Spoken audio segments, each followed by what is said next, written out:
It is the longest pending legislation in Parliament. Now Rahul Gandhi writes to the Prime Minister offering support to ensure its passage. Will the contentious Women's Reservation Bill see the light of day? We are in favour of allowing women of all ages entry to the Sabarimala temple, the Kerala government tells the Supreme Court. And branded a vestige of capitalism, private property has been illegal for over 60 years in staunchly socialist Cuba. Now with a new constitution, a new era of change. It's Thursday, July 19th.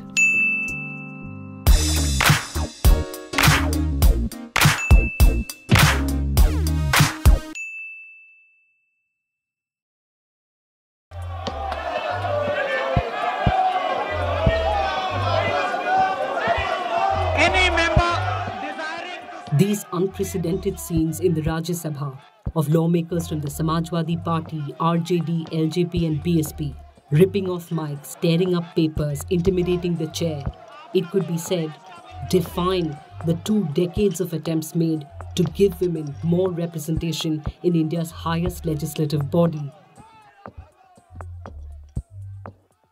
The Women's Reservation Bill did get passed a day later in the Rajya Sabha. It is a bill which carries forward the process of emancipation of our women, but has since been on the back burner. With the Congress president now writing to the Prime Minister, offering his party's unconditional support in ensuring passage, the bill is part of the discourse again. The bill is contentious, all right. This will give you an idea. The number of times the bill has sputtered and stopped. In the first general election held in 1952, only 14 women were elected. After years of sustained demands by rights groups that women who form near half of the population be given a seat at the table, the United Front government introduced a bill in 1996 that proposed 33% reservation for women. The proposed legislation failed to pass and then lapsed when the House dissolved in 1998. Atal Bihari Vajpayee in 1998 introduced the bill. It was a non-starter and lapsed when the House dissolved in 1999. Again, an attempt was made later in the year, but the bill failed to get the requisite backing. Another attempt was made in 2002, and then the bill introduced in 2008 was the one that saw passage in the Rajya Sabha in 2010. Let's understand the specifics of the proposed legislation. The bill seeks to reserve 1/3 of all seats for women in the Lok Sabha and state legislative assemblies. 1/3 of the total number of seats reserved for scheduled castes and scheduled tribes shall be reserved for women of these groups in the Lok Sabha and the legislative assemblies. Reserved seats may be allotted by rotation to different constituencies in the state or union territory. Reservation of seats for women will not be in perpetuity. Reservation for women will cease to exist 15 years after the commencement of the amended Act. So again, big takeaways. Reserved seats will be rotated and there will be no reservation after 15 years. Wait, what is the percentage of women in our legislatures currently? Women make up just about 11% of the 543 seats in the Lok Sabha. Of all the states and union territories, as many as 17 have sent no women to Parliament. Only 8 states have more than 10% of women members in their legislative assemblies. According to the Inter-Parliamentary Union, India ranks 148th out of 193 UN member nations in the proportion of women elected representatives. Why is that? With no constitutional imperative, i.e. reservation, no party really fields women candidates. Look at this Brookings India working paper titled Women in Party Politics.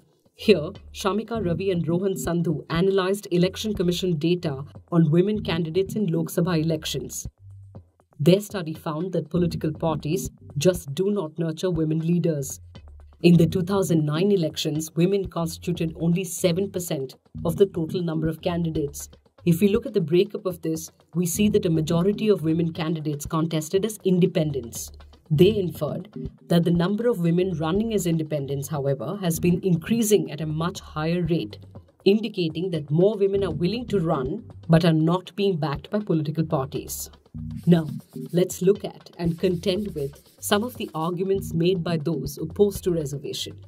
The first contention: reservation is not required. Ensuring gender-sensitive men in politics will serve the purpose. So why have representation for any of the disadvantaged groups for that matter? Actively excluding disadvantaged groups by saying, we don't need you at the table, we will tell your story, just doesn't cut it. Why should women who form near half of the population not be part of legislative decision-making?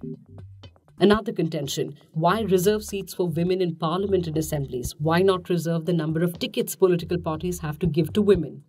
Now, given the strong disinclination of political parties to give tickets to women, driven primarily by their belief that women candidates aren't winnable, which again is driven by the arguable gender bias in voting, what are the chances that making it compulsory to give a certain number of tickets to women will help? Political parties will very likely give women tickets to what are considered losing seats, where the party is certain to lose, basically making women dummy candidates. Another contention: men of merit will lose out. That can be answered with two questions. Are all men who are given tickets to contest given so on merit? What are the parameters on which merit is determined? Another argument: women will end up as proxies for fathers and husbands, quite like one has seen in panchayats. Yes, we've all heard of the concept of Sarpanch Pati. This is partly exaggerated to undermine women in politics. More importantly, the study of reservation in panchayats over time has shown increased social acceptability of women in leadership, which has resulted in more women, independent of husband or father, seeking to contest local body polls and winning. In fact, the one-third reservation of seats for women in Panchayati Raj institutions, brought in 1992 and ratified in 1993, has over time led to true grassroots democracy. Many states went further, reserving as many as half of the seats for women. For those that ask of women seeking equal opportunities, how much representation is enough, the iconic US Supreme Court Justice Ruth Bader Ginsburg has just the answer. She said of the 9-member US Supreme Court, "When I'm sometimes asked, when will there be enough women on the Supreme Court? And when I say 9, people are shocked. But there had been 9 men, and nobody's ever raised a question about that."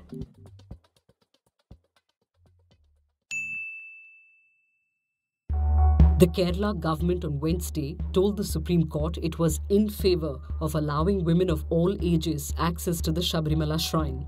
The Supreme Court Constitution Bench, hearing the challenge to the ban on the entry of women between 10 and 50 years of age, expressed wonder at the frequency with which Kerala changed its stand in the matter. This is the 4th time the state has changed its position. In the course of the hearing, the court observed that if a woman is a creation of God, if you don't believe in God, then of nature, why should menstruation be a reason for exclusion? The court said your right as a woman to pray is equal to that of a man and is not dependent on a law to enable you to do that. The Chief Justice said where a man can enter, a woman can go. What applies to a man applies to a woman. Arguments will continue in the matter. Staunchly socialist Cuba is getting a new constitution that, among other changes, will formally recognize private property for the first time in almost 60 years. Private property and private businesses, decreed vestiges of capitalism, was banned in Cuba in 1959 after the revolutionary government led by Fidel Castro seized power from the US-backed dictator Batista. So far, according to the Cuban constitution, all citizens are granted the right to own their homes and tools required to work, as long as these are not, quote, used to obtain earning derived from the exploitation of the work of others. Thus, the concept of private property or premises that you lease out has been illegal. The new constitution also introduces a position of Prime Minister, restricts the presidential term limit to 2 consecutive 5-year periods, and bans discrimination based on gender, ethnic origin, or disability. A key change, the loosening up of Cuba's repressive media environment, already got a kickstart after the government rolled out mobile internet to select users this week. So far, Cuba has had bare minimum internet access, with media outside state-approved newspapers and magazines available only through an underground system.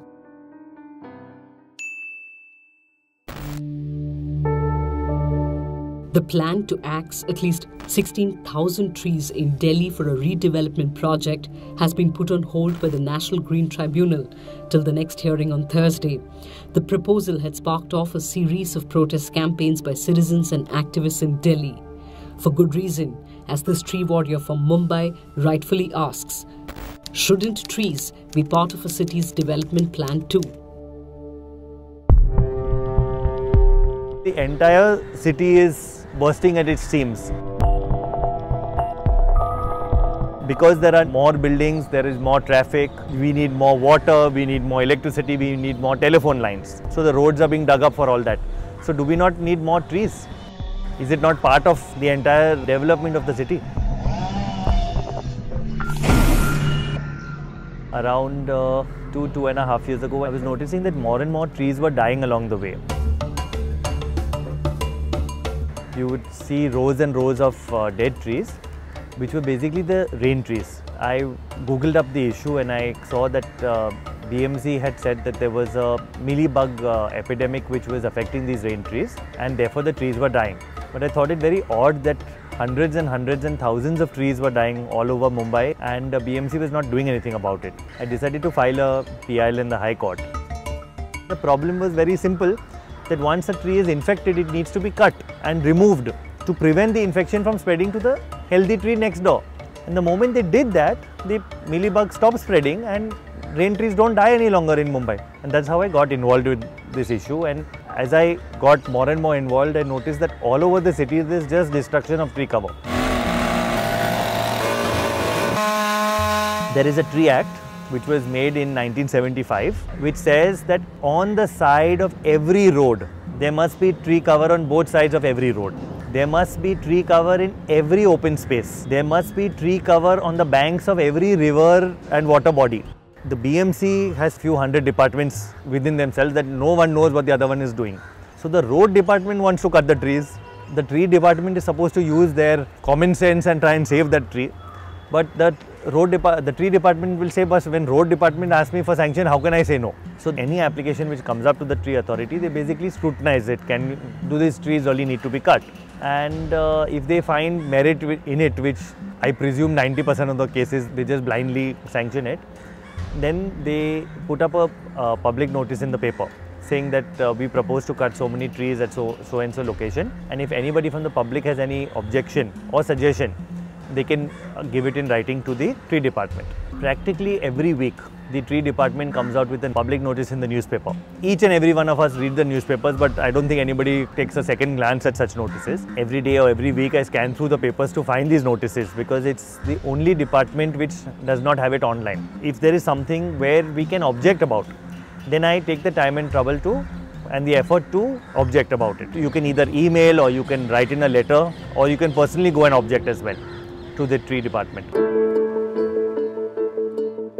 Yes, practically sometimes you do need to cut a tree.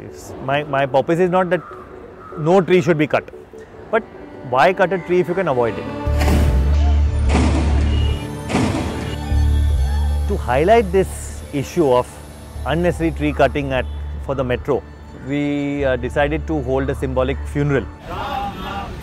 Quite a unique funeral where we actually carried a cut tree on our shoulders. We started from the Chavan auditorium. We went past Mantralaya where again protests are not allowed. We are praying for a diseased tree.